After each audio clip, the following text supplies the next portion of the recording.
Halo, salam sehat teman-teman semua.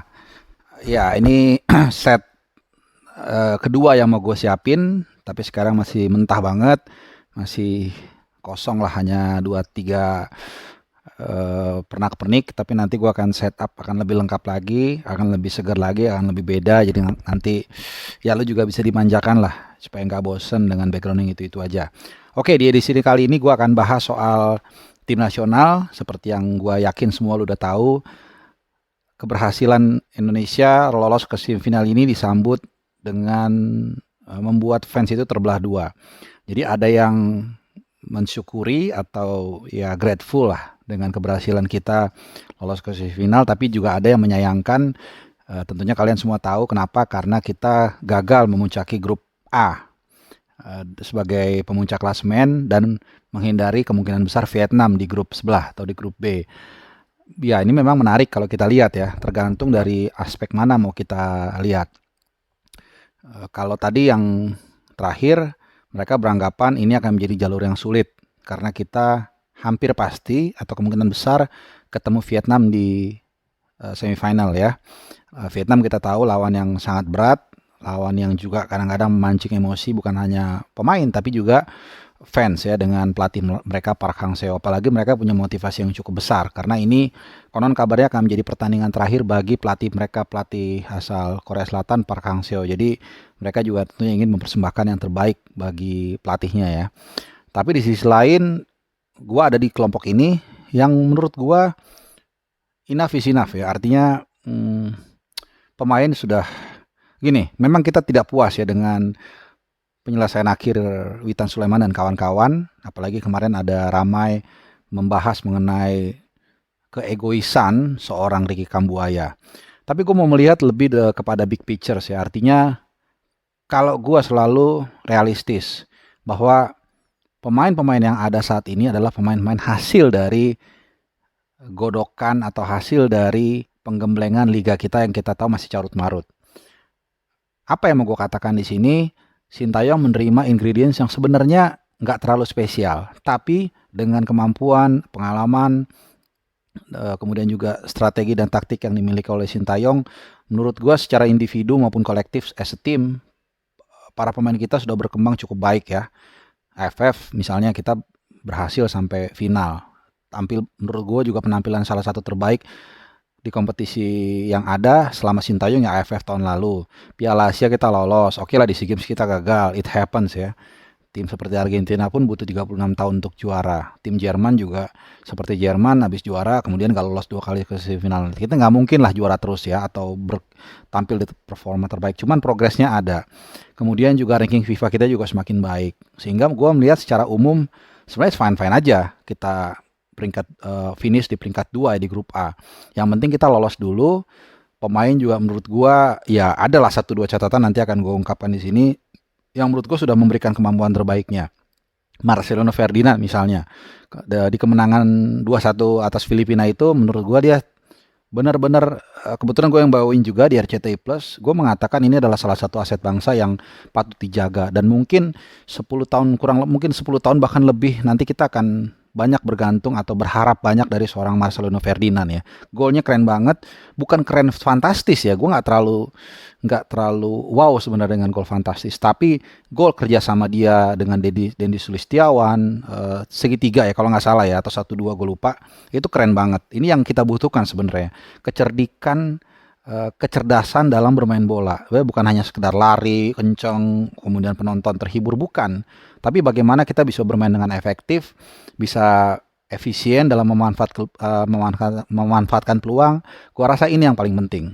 Karena nanti ketika menuju apa namanya di fase semifinal, siapapun yang kita temui nanti, apakah Vietnam, karena mungkin juga kita ketemu Malaysia dan Singapura. Karena lawan-lawan ini sudah tidak ada lagi yang seperti Laos atau Brunei atau bahkan Filipina yang kita bisa dapat 3 sampai 5 peluang dalam satu babak. Ini kecil kemungkinannya. Mungkin kita hanya dalam satu pertandingan hanya dapat 2-3 chances. Dan itu harus kita manfaatkan dengan baik, harus kita maksimalkan menjadi gol. Kalau tidak, bukan tidak mungkin kita tidak dapat peluang itu lagi dan akhirnya kita malah gagal untuk bisa mengalahkan lawan ya, walaupun ada 2 leg nanti. Nah, kita memang finish di peringkat kedua dengan poin 10 ya, sama dengan Thailand. Cuman sayangnya tadi sebenarnya kita sudah sempat itu di puncak klasemen. Waktu kita unggul 2-0 ya, sementara Thailand 2-1. Itu kita masih unggul, selisih agresivitas gol. Jadi kalau nggak salah itu jadi sama-sama 10-2, 10-2, golin 10 kemasukan 2. Tapi cuman kita menang. Oh, kita menang itu karena mereka ada kartu merah Thailand. Kenapa kita ada di puncak klasemen? Nah, ini yang mungkin sempat bingung tadi kan. Nah, kalau itu sampai berakhir kita menang 2-0, kemudian Thailand hanya menang 2-1, kita juara grup gitu. Lalu kemudian Thailand ngegolin satu lagi, kita kebobolan. Ada kecewa iya, tapi kalau gue nggak terlalu. Karena sekali lagi dalam setiap perhelatan gue selalu membebankan target kepada para pemain ini sesuai dengan kemampuan yang gue rasa. Disitulah ini mereka goals yang bisa mereka, yang gue set, yang gue tetapkan. Jadi buat gue lolos ini sudah baik, it's okay lah. Dan gue berharap ke final. Dan kalau di final gue bukan tidak berharap menang, tapi soal nanti lah. Berharap kita menang, iya juara. Tapi kalau gue lihat kita bisa lolos ke final itu sudah sangat baik. Nah, terkait dengan lawan nanti di semifinal, ya kita anggaplah Vietnam ya. Karena waktu gue rekam ini subuh sekitar jam 1:30 pagi hari Selasa. Jadi nanti kira-kira mungkin sekitar 15 jaman lagi Singapura dan Malaysia akan main. Begitu juga Vietnam dengan Myanmar. Kita nggak tahu, tapi kita asumsikanlah kita akan menghadapi Vietnam. Menurut gua memang kalau bisa milih kita menghindari Vietnam. Tapi semua sudah kepalang basah. Kita peringkat 2, kemungkinan ketemu Vietnam. Kalau gue bilang bring it on, bawa aja ke sini, ajak mereka ke GBK. Teror mereka dengan fair play ya, tapi ingat jangan melewati batas-batas fair play, karena ini akan kalau terjadi seperti kemarin melawan Thailand, kita yang rugi sendiri ya, nama kita jelek, bahkan ketua PSSI sampai harus minta maaf, Sintayong juga harus memberikan komentar dan katakanlah mengecam tindakan tersebut, dan beruntung kita tidak dikenakan hukuman ya, kita nggak tahu, mudah-mudahan nggak ya. Jadi sekali lagi peran dari supporter ini juga penting. Yang berperang itu di lapangan, yang bertempur itu di lapangan. Tapi kalau kita bicara perang, maka kita nih ibaratnya pemain bola ini tentaranya, kita ini masyarakatnya. Jadi mereka bergerilya harus kita dukung juga. Dukungnya apa? Ya bukan dengan melempar batu, bukan dengan merusak. Ya kalau ceng-cengan itu it's okay lah, ejek-ejekan, sekedar ejek-ejekan untuk melemahkan mental lawan. Tapi janganlah sampai fisik, apalagi sampai ngancurin bus. Itu sama sekali kampungan. Dan sekali lagi, ini orang yang seperti ini sebenarnya cuma 5% nih, teman-teman. Cuman yang 95% ini diem.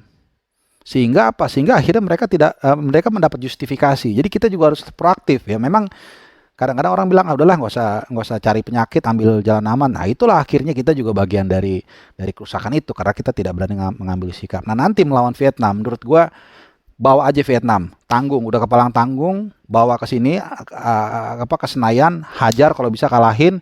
Nah kita bermain parkir bus di Vietnam, dimanapun nanti stadionnya itu nggak ada masalah. Nah, gue teringat dengan memori 98. Ya, kebetulan itulah mungkin boleh dikatakan salah satu awal karir jurnalisme gue. Itulah pertama kalinya tulisan gue dimuat di di surat pembaca di koran bola saat itu sebagai headline ya. Biasanya tuh kalau lu inget ya, teman-teman yang seumuran sama gue yang 30-an, ini biasanya surat membaca itu ada 4-5 lah. Nah nanti satu yang paling bagus biasanya jadi headline. Bukan gue mau pamer, cuman gue mau bilang bagaimana waktu itu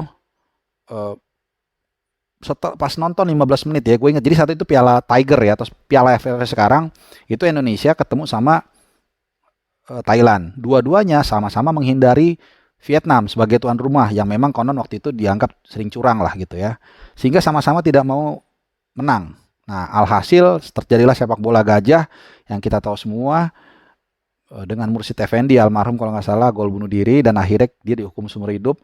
Dan lucunya saat itu dua-duanya ini kan Indonesia sama Thailand sama-sama ngindarin Vietnam, pengen ketemu Singapura yang dianggap cupu, nggak taunya Singapura malah yang juara. Jadi sekali lagi kalau kita bisa milih, memang kita akan memilih mungkin ketemu Malaysia atau Singapura. It's normal. Tapi kalau udah ke barang tanggung Vietnam, udah hadapin aja, nggak ada masalah. Lebih baik seperti tahun 97. Ini balik lagi nih, udah lama nih teman-teman ya, mohon maaf kalau mungkin lo sambil googling lihat biar kita sama-sama diskusi. Tahun 97 itu kita masuk final di SEA Games. Ketemu sama Thailand, main di GBK. Kita kalah memang adu penalti, main 0-0 120 menit, kemudian adu penalti kita kalah. Buat gue saat itu it's okay. Sekali lagi gue adalah orang yang selalu menempatkan bangsa gue, pemain-pemain ini sesuai dengan kemampuan mereka. Saat itu memang Thailand sangat kuat. Jadi gue menghargai saat itu kalau nggak salah tuh eranya Kurniawan, Zainal Arif ya, kurang lebih seperti itu ya. Jadi mereka sudah main maksimal menurut gue, mainnya bagus. Tapi memang Thailand saat itu dengan Keatai Suksinamuang luar biasa. It's okay.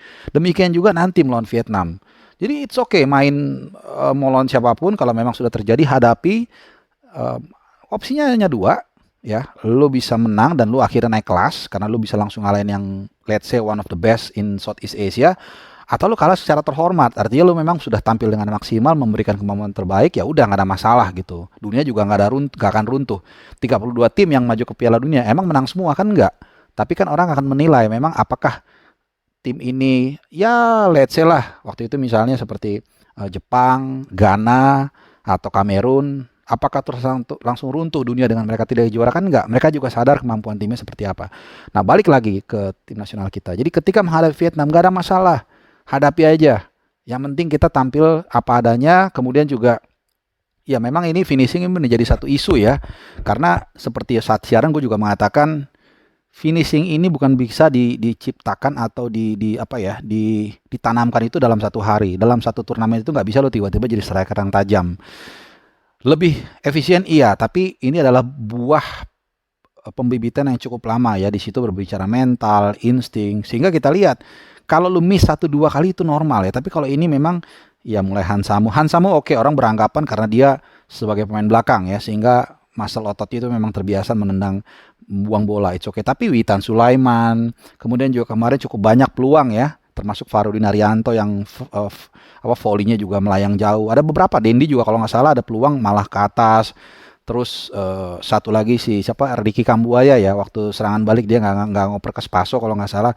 Ini gue rasa tanggung jawab bukan persoalan atau isu di hilir, bukan di Sintayong, tapi memang kurikulum dan liga kita yang memang tidak memungkinkan pemain tim nasional kita itu tajam, karena kita lihat top skor dalam beberapa tahun terakhir itu dikuasai oleh pemain asing atau naturalisasi, sehingga memang ini adalah satu kelemahan yang laten yang ada di tim nasional kita, dan mau nggak mau harus disiasati dengan taktik dan strategi. Misalnya katakanlah seperti Prancis juga sama teman-teman.